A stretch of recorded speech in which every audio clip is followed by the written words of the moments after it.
गीत संख्या 416।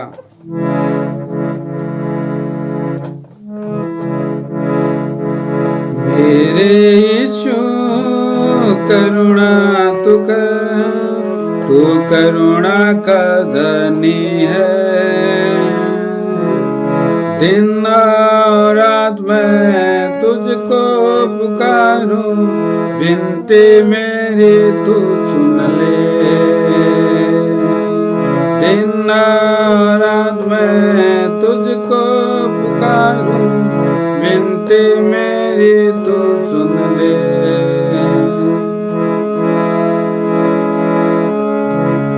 मित्र हमारा जो है दिन रात विनती करता। मित्र हमारा जो है दिन रात विनती करता। विनती हमारी कृपा से सुनो, सन्मुख पिता के करते। विनती हमारी कृपा से सुन जो, सन्मुख पिता के करते। मेरे यीशु करुणा तू कर, तू करुणा का धनी है। दिन रात मैं तुझको पुकारूं, विनती मेरी तू सुन ले।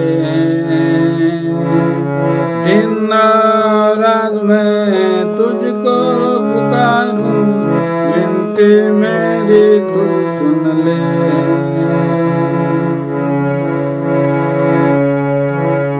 जितने हमारे खेस कुटुंब सब हैं, नाश वे हो न देखे हम। जितने हमारे खेल कुटुंब सब हैं, नाश वे हो न देखे हम। आंसुओं के साथ प्रार्थना हम करते, कृपा करके तू सुन। आंसुओं के साथ प्रार्थना हम करते, कृपा करके तू सुन। मेरे यीशु करुणा तू कर, तू करुणा का धनी है। दिन और रात मैं तुझको पुकारूं, विनती मेरी तू सुन ले। दिन और रात मैं तुझको पुकारूं, विनती मेरी तू सुन ले। प्रेमी परमेश्वर तू करुणा से योना को निनवे भेजा। प्रेमी परमेश्वर तू करुणा से योना को निनवे भेजा। उसकी प्रार्थना से दया दिखाई, ऐसे प्रार्थना तू सुन। उसकी प्रार्थना से दया दिखाई, ऐसे प्रार्थना तू सुन। मेरे यीशु करुणा तू कर, तू करुणा का धनी है। दिन रात मैं तुझको पुकारूं, विनती मेरी तू सुन ले। दिन रात मैं तुझको पुकारूं, विनती मेरी तू सुन ले। जितना दुख तूने सहा क्या वैसा व्यर्थ हो जाएंगे। कितना दुख तूने सहा वैसा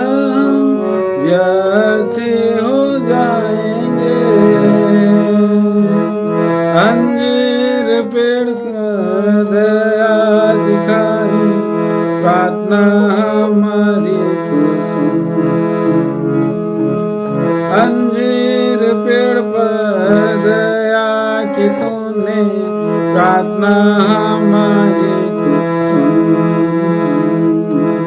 मेरे यीशु करुणा तू कर, तू करुणा का धनी है।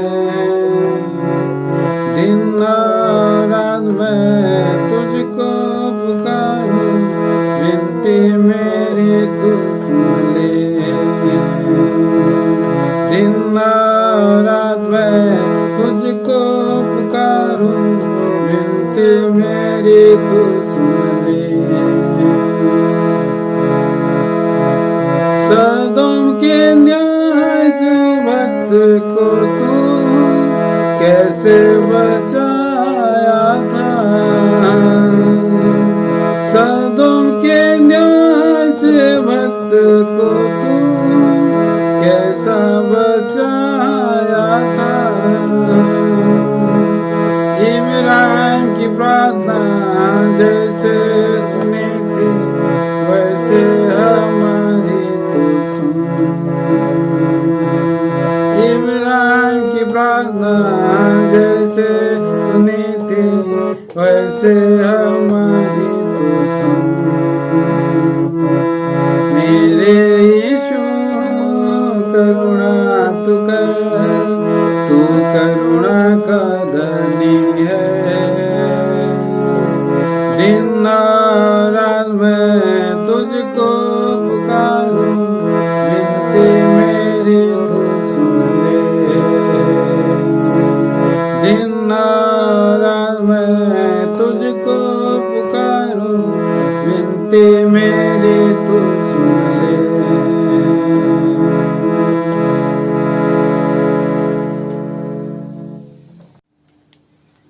गीत संख्या 822।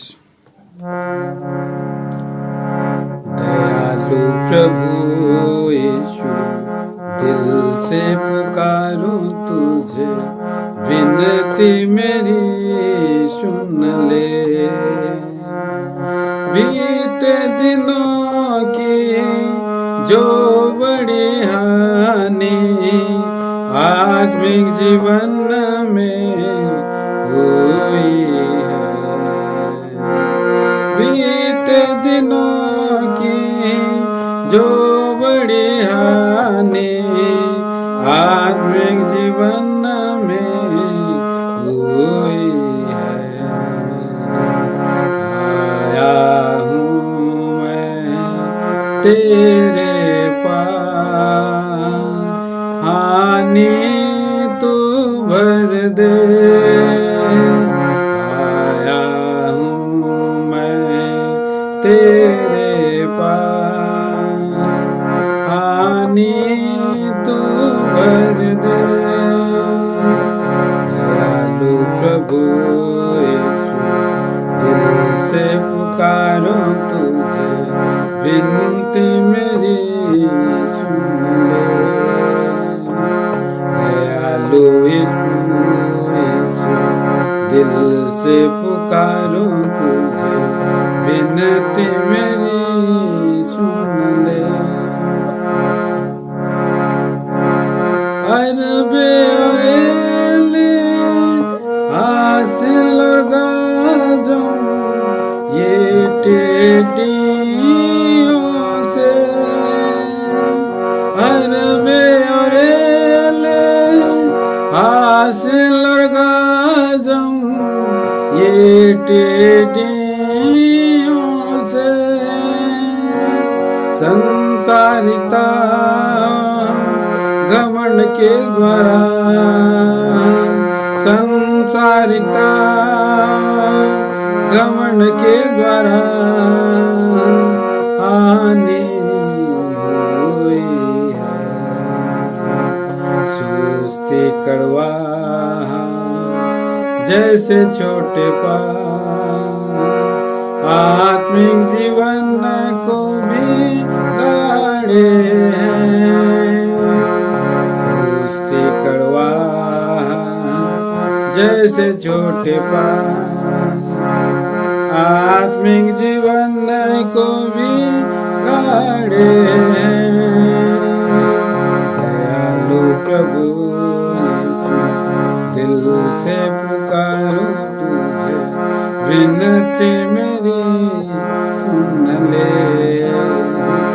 दयालु प्रभु यीशु, दिल से पुकारूं तुझे, विनती मेरी सुन ले। या जब करूं मैं बीते जीवन को, दोषी हूँ लगता है। या जब करूं मैं बीते जीवन को, दोषी हूँ लगता है। बार बार प्रभु तूने राह देखी है, बार बार प्रभु तूने राह देखी है, फिर भी ना सुना है। तेरा धीरज प्रभु अद्भुत है, उठूं मैं फिर से तू चाहता है। तेरा धीरज प्रभु अद्भुत है,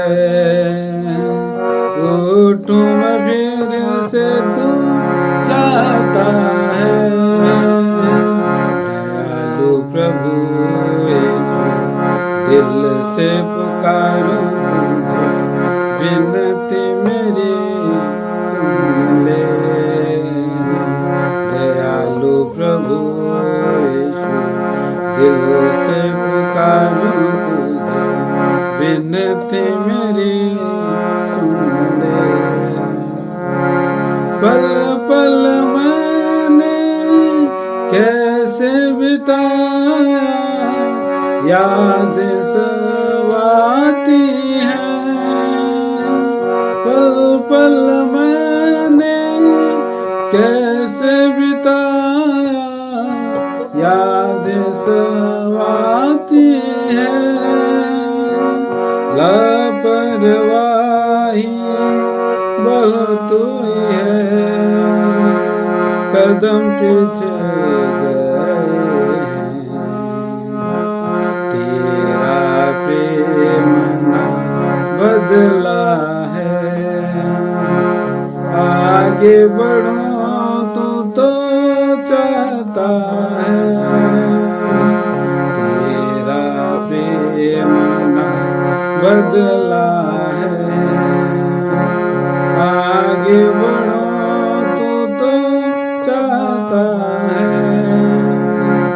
दयालु प्रभु यीशु, दिल से पुकारूं तुझे, विनती दे। दयालु प्रभु यीशु, दिल से पुकारूं तुझे, विनती मेरी सुन ले। जिन बरसों की टिड्डियों ने वो उपज खा ली है, टिड्डियों ने जिन बरसों की उपज खा ली है, वहानी प्रभु वापस दे।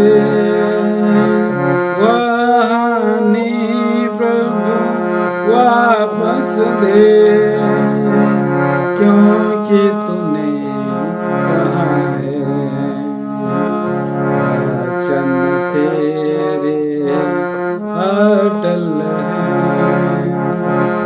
आशा मेरी तुझ पर है,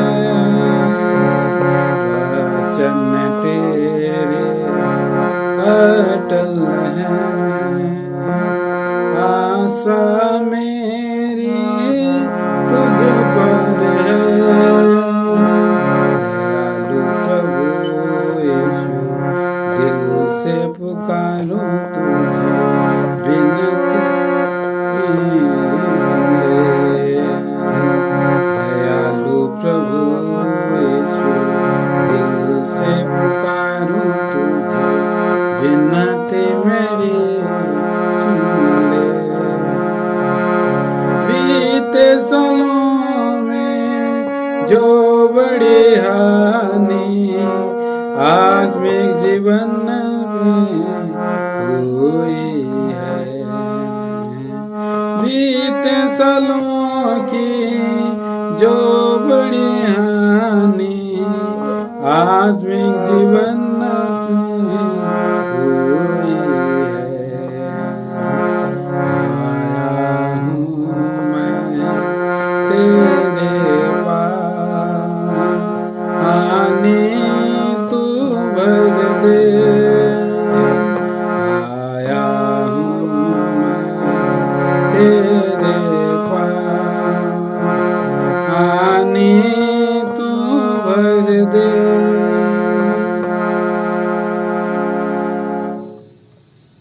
और जाएंगे प्रभु का वचन के द्वारा हम चेतावनी पा करके प्रभु का महिमा करने के लिए हम तैयार होंगे। सो भजन संहिता 12 अध्याय 1 पद से 8 वचन तक बारी बारी से पढ़ेंगे। भजन संहिता 12 अध्याय 1 से 8। हे परमेश्वर बचा ले, क्योंकि एक भी भक्त नहीं रहा, मनुष्यों में से विश्वास योग्य लोग मर मिटे हैं। प्रत्येक मनुष्य अपने पड़ोसी से झूठी बातें कहता है, वे चापलूसी के होठों से दो रंगी बातें करते हैं। प्रभु सब चपलूस होठों को और उस जीव को जिससे बड़ा बोल निकलता है काट डालेगा। वे कहते हैं हम अपने जीव से ही जीतेंगे, हमारे होंठ हमारे ही वश में है, हमारा प्रभु कौन है। दीन लोगों के लुट जाने और दरिद्रों के कहराने के कारण परमेश्वर कहता है, अब मैं उठूंगा। जिस पर वे फुंकारते हैं उसे मैं चैन विश्राम दूंगा। परमेश्वर का वचन पवित्र है, उस चांदी के समान जो भट्टी में मिट्टी पर ताई गई और सात बार निर्मल की गई हो। तू ही हे परमेश्वर उनकी रक्षा करेगा, उनको इस काल के लोगों से सर्वदा के लिए बचाए रखेगा। जब मनुष्य में निजपन का आदर होता है तब दुष्ट लोग चारों ओर अकड़ते फिरते हैं। पढ़े हुए भाग द्वारा आशीष करे। आमीन। आमीन। प्रार्थना करेंगे। हे हमारे ईश्वर के पिता, हमारे जीवते और सच्चे करुणा निधान दया के सागर प्रभु मसीह के नाम में मैं झुक जाता हूँ, आदर स्तुति और वंदना करता हूँ। आज ये बहुमूल्य अवसर दिया है कि हम महीना के पहले दूसरे सप्ताह में प्रभु जी आपकी नाम के महिमा के लिए चरणों के चौकी के बाद हम झुक गए हैं कि ताकि हम आपका और प्रेम प्रभु जी वचन के अनुसार जीवन बिता सके और हमारा जीवन प्रभु के राज और महिमा के लिए तैयार हो और हम प्रेम प्रभु जी प्रार्थना कर सकें, सहायता मदद चाहते हैं। अयोग्य दास पर दया करें, निर्बल दास को आप ही स्वर्ग से आप ही विचार दें, मनुष्य ज्ञान बुद्धि समझ को आप निकाले, आप ही सहायता करें। इस प्रार्थना को सुना है मसीह यीशु के नाम में मांगते हैं, आमीन।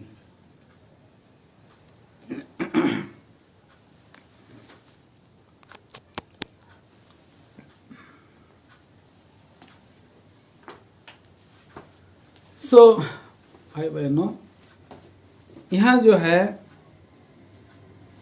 भजन संहिता 12 अध्याय ये दाऊद का ये जो है एक जीवन का अनुभव को उसने जो है और वर्णन किया है और उसको जो है और शेयर किया है, बांटा है। ये एक कहानी, एक गीत है, लेकिन एक गीत में एक जीवन की सच्चाई छुपा हुआ है। और परमेश्वर के पास जब हम आते हैं तो हमारे जीवन में प्रियो ये हमारी ये सहायता के लिए प्रार्थना होती है। आज तक हमारा प्रभु ने हमें एबनेजर प्रार्थना, एबनेजर बन करके, एबनेजर मतलब सहायता का पत्थर, और अब तक हमें सहायता किया है। तो एबनेजर परमेश्वर बन करके आज तक हमको निरंतर अगुवाई करते हुए यहाँ तक ले करके आया है। और ये भजन संहिता में भी जो हेडिंग है, जो शीर्षक है, सहायता के लिए प्रार्थना। आज हम उपवास प्रार्थना में हम क्यों झुके हैं प्रियो? हमारा उद्देश्य के कारण क्या है? क्योंकि हम भी प्रभु से हम सहायता पाएं। और हमारी सहायता कहाँ से होती है? हमारी सहायता परमेश्वर की ओर से होती है। किसी को घोड़ों का और किसी को रथों का भरोसा है, पर हमारा प्रभु की ओर से हमें सहायता मिलती है। मैं अपनी आंखें पर्वतों की ओर लगाऊंगा और मुझे सहायता कहाँ से मिलेगी? मुझे परमेश्वर की ओर से सहायता मिलेगी। जो आकाश और पृथ्वी का सृजनहार परमेश्वर है, वो मेरे पांव को कभी टलने नहीं देगा। न इस्राएल का परमेश्वर कभी ऊंघेगा न सोएगा। वो निरंतर हमारी शुद्धि लेने वाला परमेश्वर है। जैसे दास अपने मालिक के हाथ की ओर देखते रहता है, और जैसे दासी अपने स्वामी की हाथ की ओर स्वामिनी की हाथ की ओर देखते रहती है, वैसा ही हमारा प्रभु की ओर हमारी आंखें लगे रहेगी। हम उस स्वर्ग में सिंहासन विराजमान, अथॉरिटी में प्रभु परमेश्वर है, सिंहासन आरूढ़ है, और वहां से अपना राज दंड भेज करके, अपना वचन भेज करके हम पर क्या करता है? सहायता करता है। ऐसे परमेश्वर की ओर हम निहार रहे हैं प्रियो।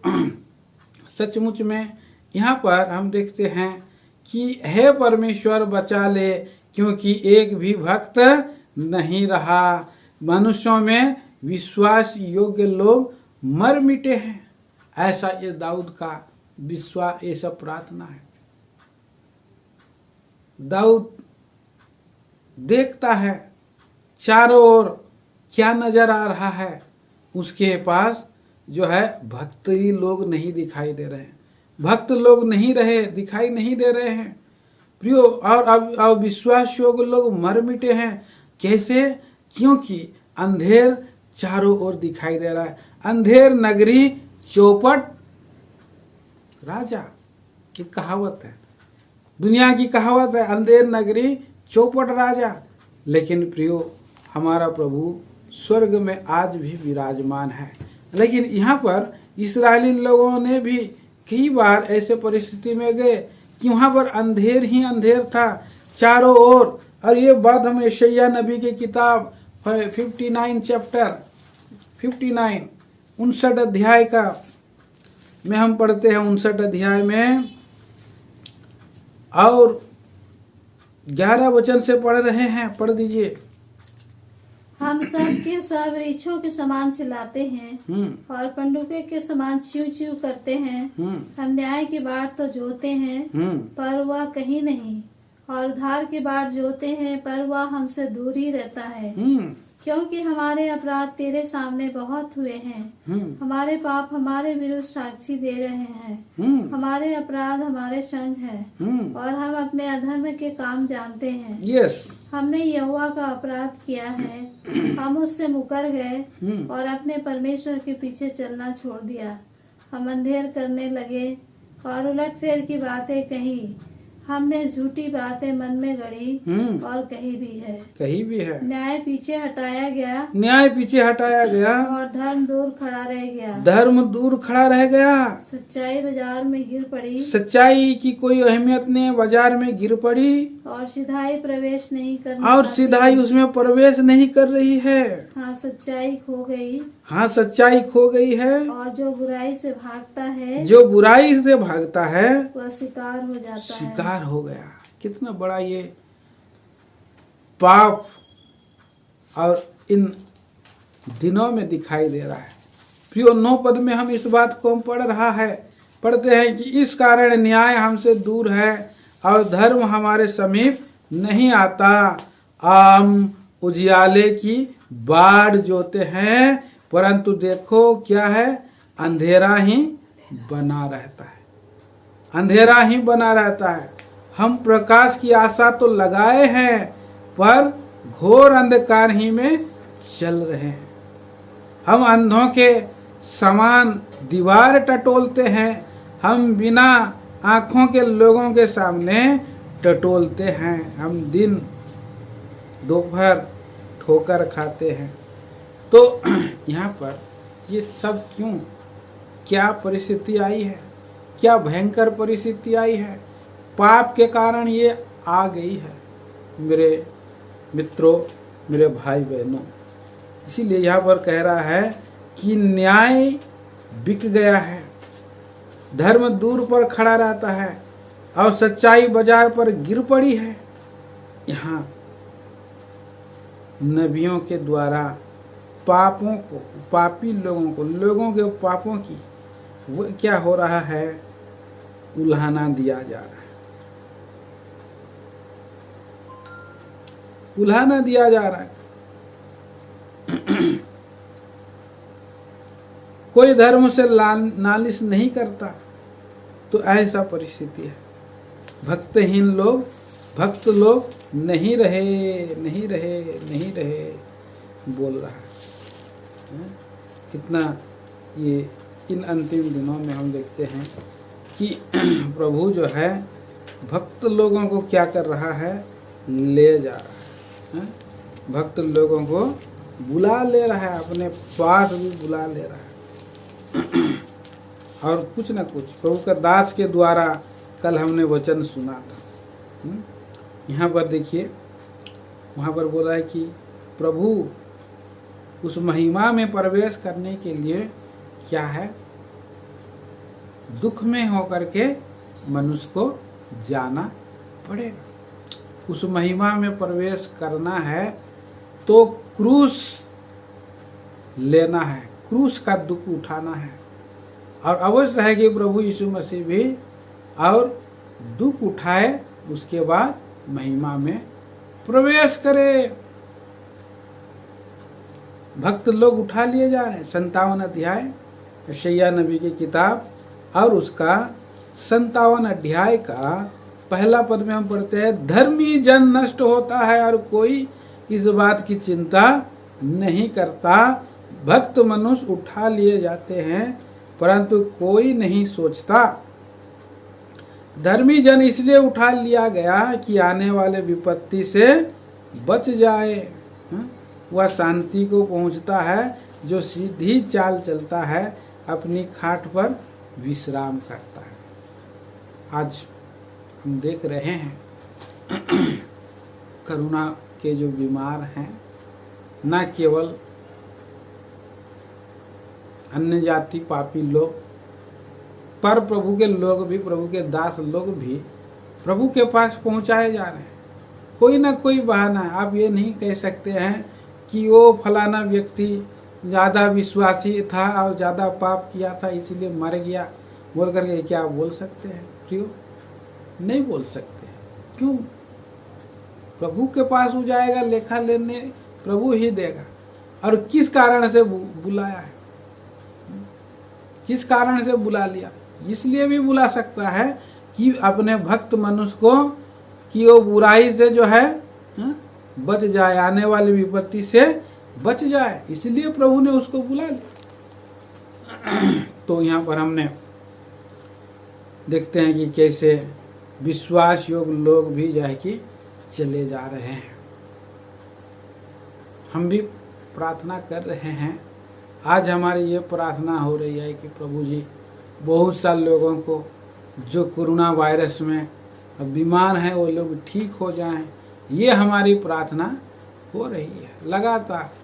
आज पूरा भारत प्रदेश विश्वव्यापी और हमारा उड़ीसा और झारखंड में जगह जगह में गांव बस्ती टोलने मोहल्ले में किसी का हम नाम सुन लेते हैं, लिख लेते हैं डायरी में, और उसके लिए प्रार्थना हम करते हैं। प्रभु जी आप क्या, ये जो है व्यक्ति के लिए हम प्रार्थना करते हैं और हम सोचते हैं कि प्रभु आप इसको ठीक कर दो, और यही प्रार्थना हम करते रहते हैं। लेकिन प्रभु का उद्देश्य सब विषय में सर्वोपरि है प्रियो, और हमारी प्रार्थना में उसकी इच्छा होनी चाहिए। उसकी इच्छा के अनुसार हमें प्रार्थना करें। प्रभु की इच्छा है क्या है, प्रभु की इच्छा क्या है, इसके लिए हमें प्रार्थना करना है। और कई बार हम लोग, बहुत लोग जो है ठीक नहीं होता है, बहुत लोग चले जाते हैं प्रभु के पास, तो बहुत लोग क्या बोलते हैं कि अरे उनका क्या परमेश्वर है, उनका परमेश्वर है भी कि नहीं है। ऐसा लोग भी बोल सकते हैं, वो लोग बैकस्लाइड भी हो सकते हैं, लेकिन प्रियो उसमें भी प्रभु का इच्छा होना चाहिए। प्रभु को अच्छा लगा कि उसको अपने पास बुला लिया। इसके लिए हमें क्या करना है? धन्यवाद देना है, प्रभु की स्तुति करना है, धन्यवाद देना है प्रभु। और हमारे लिए जीना मसीह है और मर जाना क्या है? लाभ है। इस संसार में हम लोग थोड़े समय हैं, यहाँ हमारे लिए दुख है, लेकिन प्रभु का राज में क्या है? विश्राम है। प्रभु का राज में अनंत विश्राम में हम प्रवेश कर सकते हैं।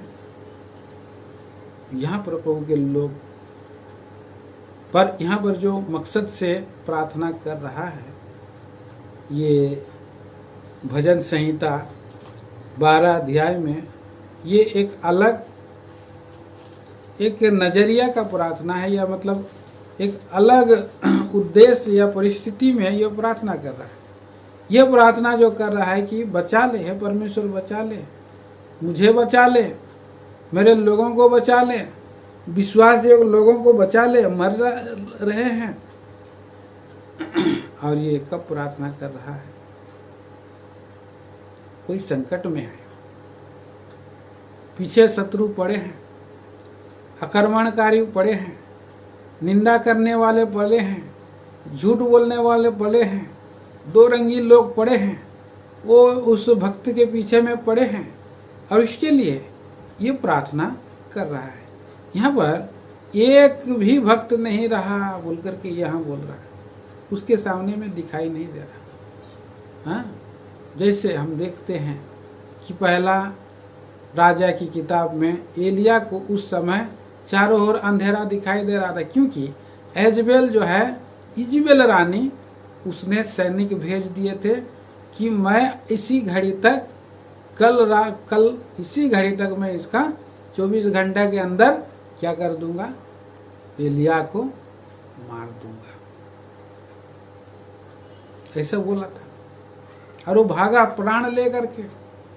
और जब प्राण लेकर के भाग रहा है तो एक झाऊ का पेड़ के सामने में आके थक के बैठ गया, और उसने अपना बोला कि प्रभु, एक व्यक्ति भी भक्त व्यक्ति नहीं रहा, सब लोग मर जा रहे हैं। पढ़ दीजिएगा तो और अच्छा रहेगा मेरे ख्याल से। पहला राजा 19 अध्याय, पहला राजा की किताब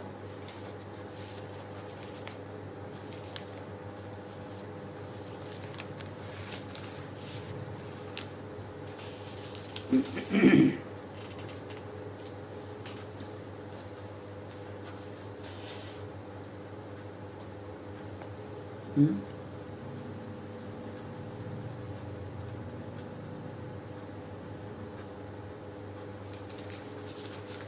पहला राजा 19 अध्याय और 4 वचन। परंतु वह स्वयं जंगल में एक दिन के मार्ग पर जाकर एक झाऊ के पेड़ के तले बैठ गया। वहाँ उसने यह कहकर अपनी मृत्यु मांगी, हे यहोवा बस है, अब मेरा प्राण ले ले, क्योंकि मैं अपने पुरखाओं से अच्छा नहीं हूँ। उसका 10 वचन। उसने उत्तर दिया, सेनाओं के परमेश्वर यहोवा के निमित्त मुझे बड़ी जलन हुई है, क्योंकि इस्राएलियों ने तेरी वाचा टाल दी, तेरे वेदियों को गिरा दिया और तेरे नबियों को तलवार से घात किया है, और मैं ही अकेला रह गया हूँ और वे मेरे प्राणों के भी खोजी हैं। मैं ही अकेला रह गया हूँ, मैं ही अकेला रह गया हूँ। प्रभु क्या बोला 18 पद में? तो भी मैं 7,000 इस्राएलियों को बचा रखूंगा। ये तो वे सब हैं जिन्होंने ना तो बाल के आगे घुटने टेके और ना मुंह से उसे चूमा है। तो विश्वास योग्य लोग हैं इस धरती पर, विश्वास योग्य लोग हैं। सो प्रियो, आज विश्वास योग्य हैं लोग हैं, इसीलिए एक समय आएगा विश्वास योग्य लोग नहीं रहेंगे इस धरती पर, और तब इस धरती पर भयंकर भयंकर बातें होंगी। सो ऐसे प्रभु हमारा विश्वास योग है। और धीरज से हमें जो है कि प्रभु चाह रहा है कि हम विश्वास योग्य बने रहें, विश्वास योग्यता में हम पाए जाएं। आज ये नहीं कह सकते हैं, आज दुनिया हमको दिखाई दे रहा है कि आज मसीह कलीसिया में और संत गण में कई एक जगह में आपको लगेगा कि क्या है, चारों ओर और सत्य जो है बाजार में इकट्ठा हो गया, न्याय बिक गया। पर प्रियो, आज भी हमारा प्रभु परमेश्वर है, कलीसिया में है, प्रभु का घर में है, मध्य में है। और इसीलिए इसी आशा में हमें विश्वास योग्य बने रहना है। और प्रभु विश्वास योग्य लोगों को ही क्या करेगा, ले जाएगा। विश्वास योग्य लोग ही प्रभु में पाए जाएंगे। और देखिए, पढ़ दीजिए भजन संहिता 101 अध्याय का पहला वचन, 6 वचन। मेरी आंखें देश के विश्वास योग्य लोगों पर लगी रहेंगी। मेरी आंखें देश के विश्वास योग्य लोगों पर लगी रहेंगी कि वे मेरे संग रहें, कि वे मेरे संग रहें। जो खरे मार्ग पर चलता है, देखिए, खरे मार्ग में जो खरा मार्ग में चलता है, वही मेरा टहलुआ होगा। हाँ, वही मेरा टहलुआ होगा। जो विश्वास योग्य लोग होते हैं उनको प्रभु अपना पास रखेगा, स्वर्ग में ले जाएगा। जो खरा जीवन बिताता है प्रभु उनका ढाल ठहरता है। और खरे मार्ग पर चलने वाले लोग ही उसकी क्या होंगे, टहलुआ। खरा जीवन भी है और खोटा जीवन भी है। खोटा और खरा, कई बार हम बाइबल में पढ़ते हैं कि खोटा चांदी, खोटा सोना, खरा सोना भी हम देखते हैं, कैरेट का सोना। तो ये खरा जो जीवन है प्रभु चाहता है हमारे अंदर में प्रभु के लोग खरे बने रहे। खरे बने पक्का, शुद्ध, जिसको हम कह सकते हैं शुद्ध, जिसमें हम कह सकते हैं कि बिना मिलावट। बिना मिलावट मतलब होता है दूध जो है, जैसे ही हम लोग दूध जो है क्या करते हैं, खरीदते हैं, ग्वाला से हमारा घर तक लाते, पानी ज़्यादा दूध कम हो जाता है, देखते हैं उसमें जो है मिलावट है। लेकिन प्योर दूध भी होता है, जिसको हम कह सकते हैं कि प्योर दूध, प्योर तेल। आज दुनिया में आज देखते हैं कि खाने पीने की वस्तु में हर जगह में इंजेक्शन से काम चल रहा है। दवाई मिला करके लोग खाद्य पदार्थों में लोगों को जो है खिला करके बीमार ले आ रहे हैं, शरीर दुर्बल हो जा रहा है। और इसलिए सारे खान पान में भी दूषित, करप्टेड आ गया है। मनुष्य का जीवन भी करप्टेड आ गया है, पृथ्वी पर जो है और बिगाड़ आ गया है। लेकिन प्रिय भाई बहनों, प्रभु चाहता है कि उसी जीवन को हटा करके पवित्र जीवन, खरेपन में बने रहें। और खरे लोग ही क्या होंगे, परमेश्वर का राज के लिए तैयार होंगे, विश्वास योग्य लोग होंगे। दूसरा विचार हम देखते हैं यहाँ पर भजन संहिता 12 अध्याय और प्रयोग यहाँ पढ़ते हैं 2 पद में। देखिए, पढ़ेंगे हम लोग। प्रत्येक मनुष्य अपने पड़ोसी से झूठी बातें कहता है। हाँ, वे चापलूसी के होठों से 2 रंगी बातें करते हैं। हाँ। तो प्रत्येक मनुष्य का जो आज इस संसार में क्या है, झूठ बोलना हो जाता है। झूठ बोलने वाले लोग कैसे परमेश्वर के राज में जा सकते हैं भाई? जो झूठ नहीं बोलता है वही व्यक्ति ही परमेश्वर का राज के लिए तैयार हो सकता है।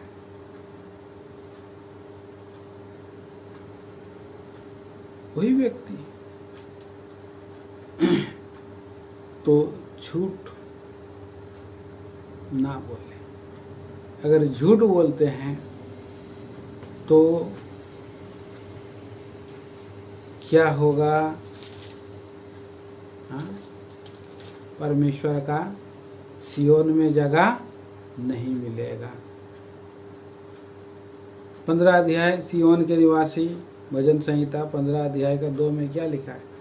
वह जो खराई से चलता, ये कर दो, दोनों पढ़ दीजिए। हाँ। हे परमेश्वर तेरे तंबू में कौन रहेगा? हे परमेश्वर तेरे तंबू में कौन रहेगा? एक तेरे क्वेश्चन पवित्र है। पर्वत पर कौन बसने पाएगा? तेरे पवित्र पर्वत पर कौन बसने पाएगा? वह जो खराई से चलता पहला और धर्म के काम खराई करता से है, चलता है, दूसरा धर्म के काम करता है, तीसरा और हृदय से सच बोलता है। हृदय से सच बोलने वाला है, हृदय से सच बोलने। चौथा जो अपनी जीभ से निंदा नहीं करता, जो अपना जीव से निंदा नहीं करता। पांचवा और न अपने मित्र की बुराई करता, पांचवा ना बुराई करता है। हाँ। और न अपने पड़ोसी की निंदा छठवां सुनता है। पड़ोसी की ना निंदा सुनता है। सतवां वह जिसके दृष्टि में हाँ, निकम्मा मनुष्य तुच्छ है, निकम्मों के साथ संगति नहीं करता। आठवां जो यहोवा के डरवैयों का आदर करता है, जो यहोवा के डरवैयों का आदर करता है, जो परमेश्वर के भक्तों का आदर करता है। जो शपथ खाकर बदलता नहीं, नौवां जो बोलता है मुंह से उसको पूरा करता है, चाहे हानि उठानी पड़े। चाहे वो हानि उठाना पड़े, उसका मुंह का वचन का और चाहे हानि भी उठाया जाए। मैं आज हम लोग कई बार जो है कि सच नहीं बोलते हैं, प्रिय, सच नहीं बोलते, झूठ बोलते हैं। हम लोग बहाना मार देते हैं, बहाना मार देते हैं और बात दे करके हानि भी उठाना पड़े तो भी उस बात के कारण उस बात में पक्का रहेगा। जो हृदय से सच बोलता है उसका बात का वजन रहता है। हम लोग तो क्या करते हैं। और यहाँ पर लिखा है 2 अध्याय भजन संहिता 12 का 2 में प्रत्येक मनुष्य अपने पड़ोसी से झूठी बातें कहता है। हाँ, वे चापलूसी के होठों से दो रंगी बातें करते हैं। चापलूसी की होंठे हैं। चापलूस व्यक्ति दो रंगी बातें करता है।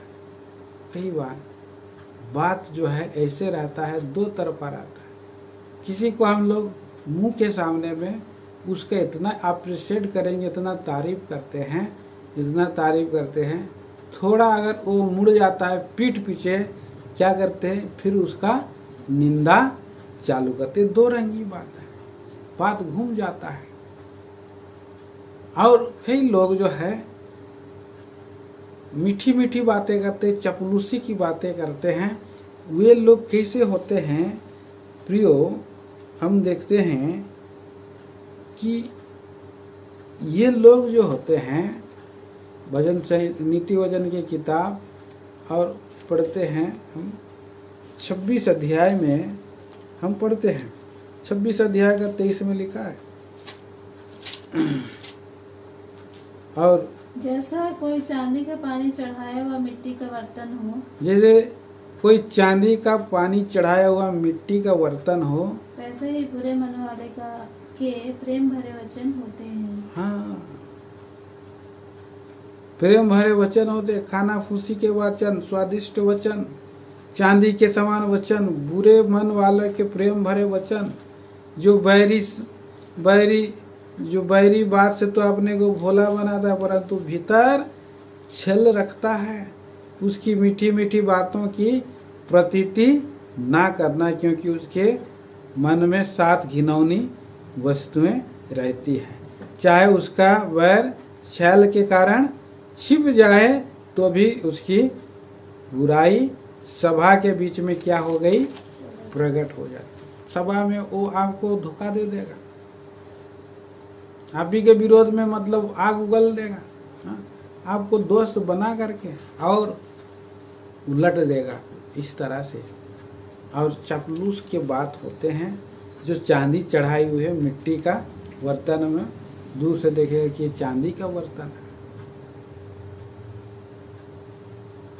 जैसे कि भेड़ के खाल में भेड़िया।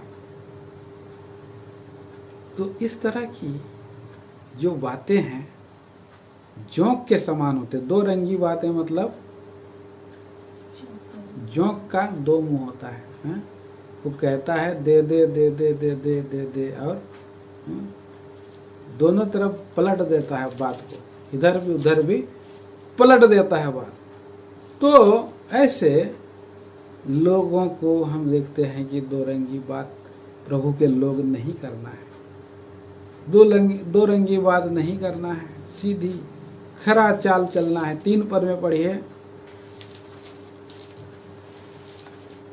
प्रभु सब चपलूस होठों को और उसके जीभ को जिसमें बड़ा बोल निकलता है क्या करेगा? काट डालेगा। चपलूस होठ और जीभ घमंड का बात करता है, बड़ा बोल बोलता है। हाँ? बड़ा बोल बोलना मतलब घमंड की बात बोलना, घमंडी बात, डींग मारने वाला बात, और अपने आप को हमेशा तन के बोलने का है। गिड़गिड़ा के वो नहीं बोलता है, झुक करके उनका बात जो है कि नम्रता झुक करके बात नहीं होती है। पर लोगों को दबा करके बात करने वाला व्यक्ति, बड़ा बोलने वाला व्यक्ति को क्या करेगा प्रभु? हाँ? काट डालेगा। बोलता उसका जीभ बड़ा बोलता है। शैतान भी जो है कि बड़ा अपने आप को बड़ा बनाया और बड़ा बोला, अपना ही बड़ाई तारीफ किए जा रहा है। लोग तुझे बड़ाई करे तो करे, पर तू अपनी बड़ाई कभी भी ना करना। और किसी की चापलूसी भी नहीं करना, न किसी का और क्या करना। देखिए हम पढ़ते हैं नीति वचन 24 अध्याय और 28 वचन।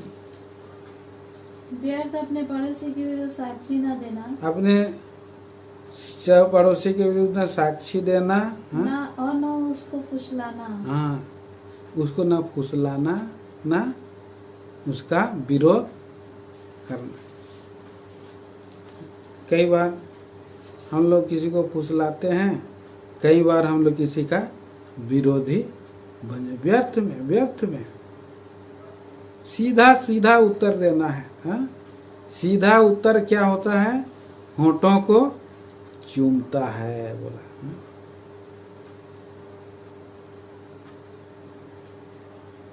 तो इस तरह से हम देखते हैं।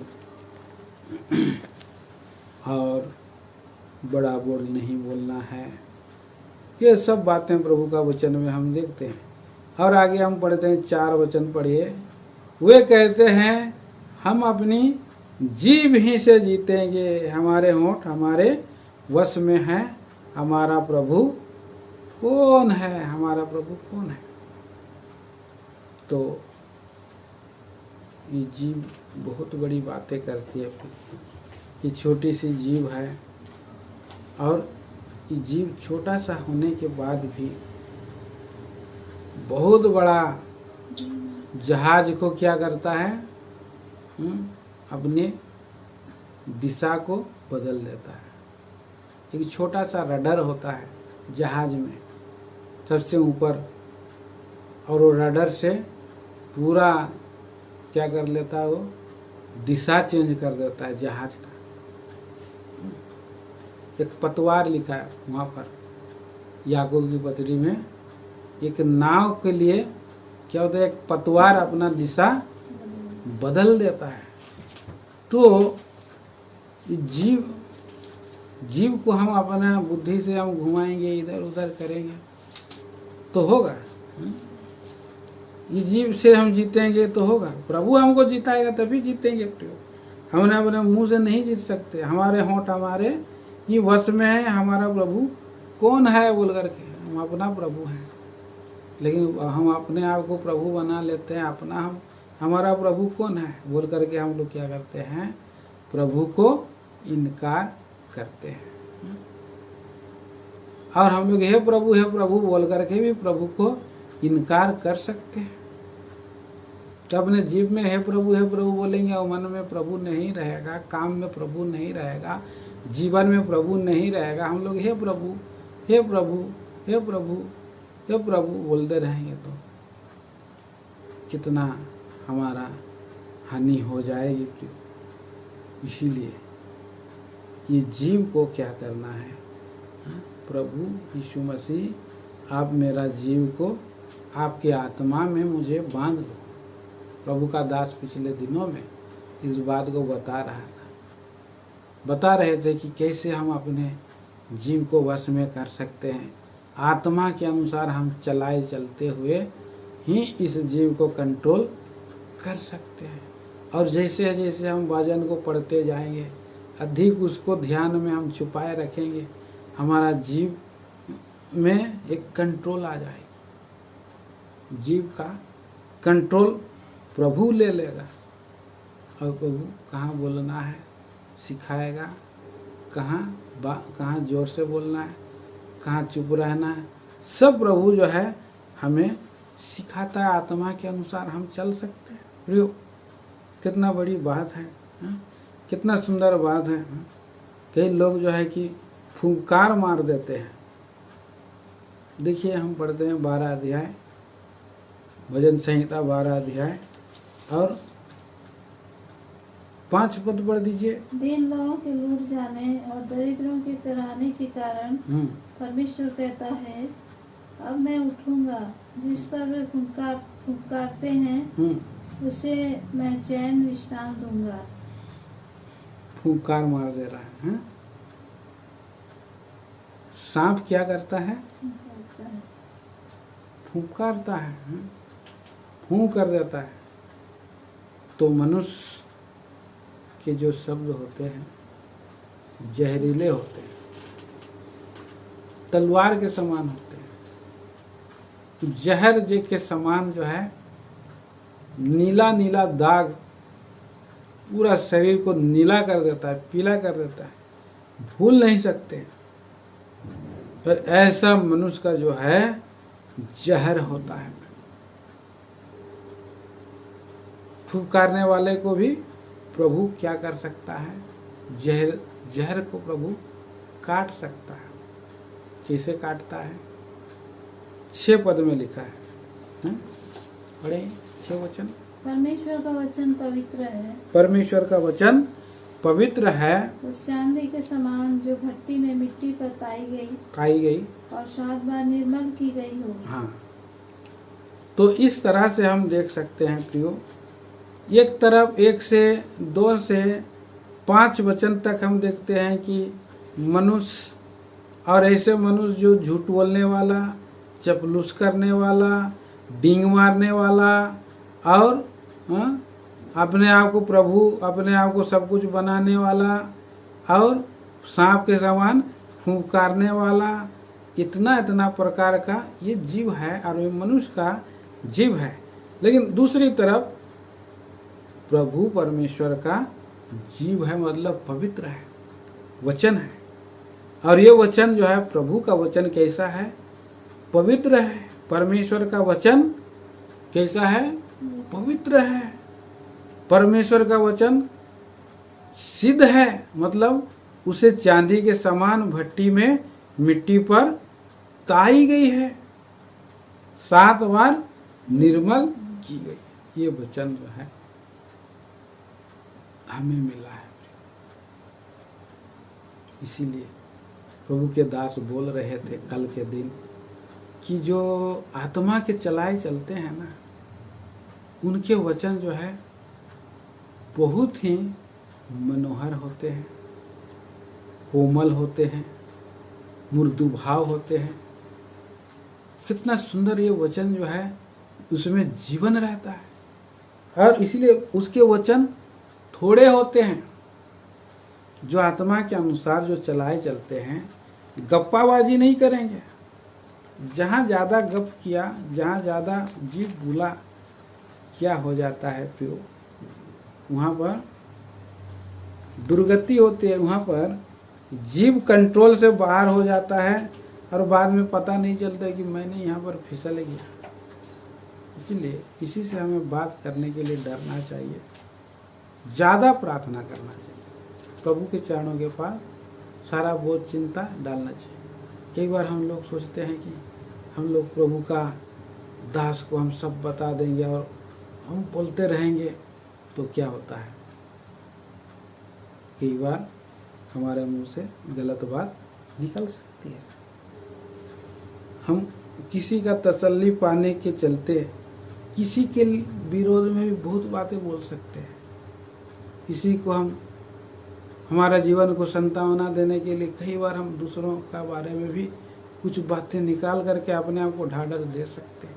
जिसे हम सोचते हैं तो भी हमारा जीवन में क्या हो जाएगा प्रभु, गलती हो जाएगा। इसीलिए हमारा प्रभु से हमें प्रार्थना करना, वो चिंता रख देना। हमारा जो यहाँ पर जो हृदय में जो कुछ बातें ऐसी रहती है, कैसा, वो एक ज्वालामुखी के समान रहती है। ज्वालामुखी को अगर बंद कर दिया जाए तो क्या हो जाएगा, हाँ, फट जाएगा और फट करके पूरा छितर हो जाता है। ज्वालामुखी जब फटता है तो कई बार मनुष्य के मन में भी ऐसे ही और बात रहता है।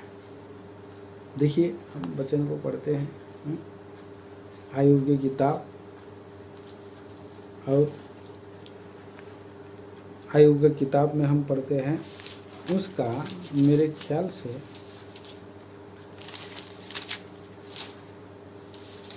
32 अध्याय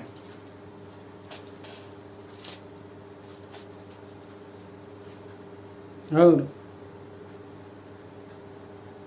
19 वचन। हाँ, मेरा मन उस दाख मधु के समान है जो खोला न गया हो, हाँ, वह नई कुप्पियों के समान फटा चाहता है। तो कैसा, नई कुप्पियों के समान फटा चाहता है। मन के अंदर में कुछ बातें ऐसा एकदम भरा रहता है, मैं बोल करके अपना जीवन को क्या कर लेता हूँ, तसल्ली दे देता हूँ। पर मेरे बोलने से कितने कितने आसपास के लोगों को हानि होगी। नई कुप्पी मतलब आज हम देखते हैं कोल्ड ड्रिंक का कोई बोतल को भरा हुआ है, उसको आप जोर से हिला दीजिए, ढक्कन खोल दीजिए, और जब आप ढक्कन खोल देंगे तो कितना जोर से वो क्या हो जाएगा, उसका फवारा निकल जाएगा, कितने लोगों को भिगा सकता है। तो ऐसा ही ये खतरनाक आग के समान है प्रिय, लोगों का मुंह में जो है आग के समान है। दुष्ट लोग नहीं समझ सकते हैं, कुछ भी बोल देते हैं, और लेकिन कुछ लोग जो है क्या करते हैं, और वचन को प्रभु के सामने में डालना सीखने वाले लोगों को प्रभु शांत करता है, प्रभु कंट्रोल में लेकर के आता है। और कैसे वो प्रभु के सामने में रखता है, द्वार बंद करके घर के भीतर अपना द्वार को बंद कर दिया और कोठरी में गया और प्रभु से प्रार्थना किया। तब प्रभु उसके विचारधारा को कल्टीवेट करता है, परिवर्तन करता है, और बुरी चीज़ों को, विष जहर को क्या कर देता है, निकाल देता है, और उसका वचन को मीठा बना देता है, मधुर बना देता है, और ताया हुआ हो जाता है। 7 बार चांदी के समान जैसे ताया जाता है वचन, वैसा उसके मुंह में रहता है, और उसके बोलने से लोग क्या हो जाते हैं, चंगे होते हैं प्रियो। धर्मी लोग के बोले जाने से, नीति वचन की किताब में हम पढ़ते हैं कि उनके धर्मियों के बोलने से चंगे होते हैं। भूसवत पद में आप पढ़ सकते हैं, 12 अध्याय नीति वचन 12 अध्याय और 18 पद में।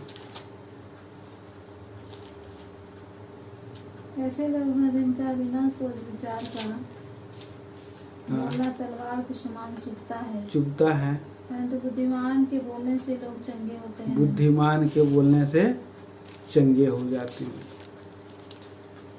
बहुत लोग बोलते हैं मेरा मन साफ है, मैं जो भी बोलता हूँ मुंह में बोल देता हूँ, मैं मेरा मन में नहीं रखता हूँ। मैं अपना बात को, अगर मेरा मन में बुरा, उनको आगे वाले को बुरा लगे तो लगे, मैं अपना मन को क्या करूँगा, साफ रखूँगा, इसीलिए मैं मुंह में बोल देता हूँ।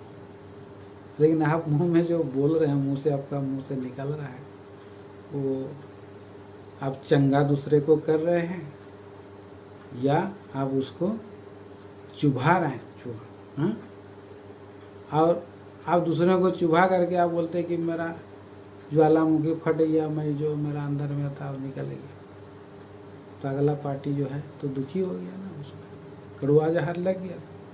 इसके लिए हमें जो है क्या करना है, चांदी के समान ताया गया वचन को प्रभु से मांगना। हे प्रभु, मुझे चांदी के समान ताया हुआ वचन दे और मेरे बोलने से लोगों का जीवन बदल जाए, उद्धार पा जाए। हैं?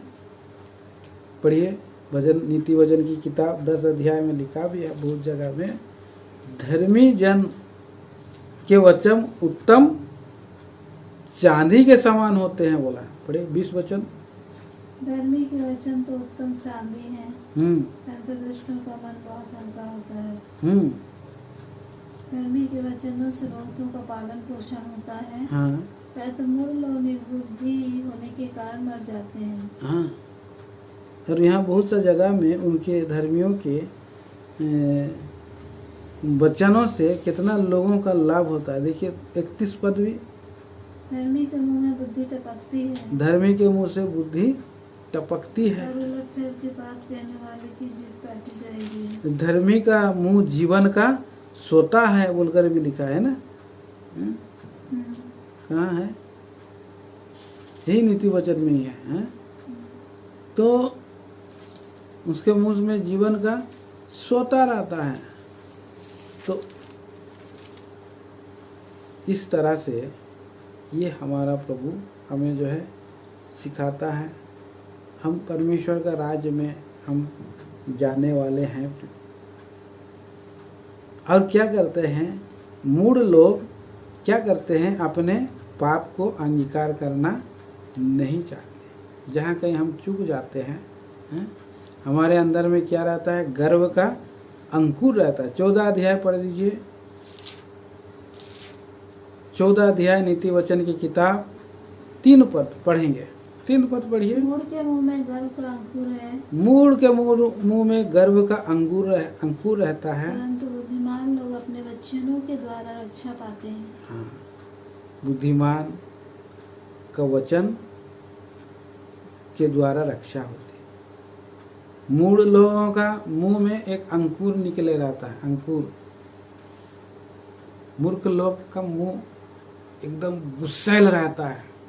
उससे आप देख लीजिएगा कि उसके अंदर में घमंड निकलने का कोशिश है। एक तो छोटा सा अंकुर निकल गया है कि नहीं। हम लोग 3 दिन के बाद चना को गाड़ देंगे और 3 दिन के बाद हम देखेंगे कि वह चना का एक तो क्या निकला है, अंकुर निकला है। ऐसे मनुष्य का मुंह में अभी मूर्खता झलकते रहती है।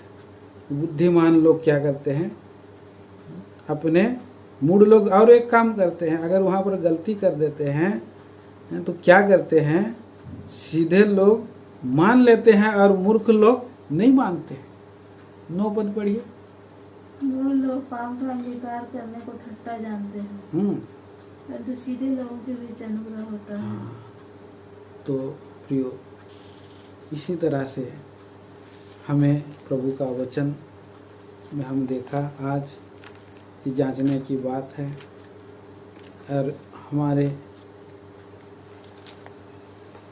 पाप मनुष्य के जीवन में होते हैं, लेकिन उन सारे पापों से प्रभु यीशु मसीह सिद्धता की ओर ले जाना चाहते हैं और हम उसके जीवन को हम उपभोग करें, आशीष करें, पाएं। उनका अनुग्रह के वचन प्रभु यीशु मसीह के थे। उनके होठों से क्या करता था?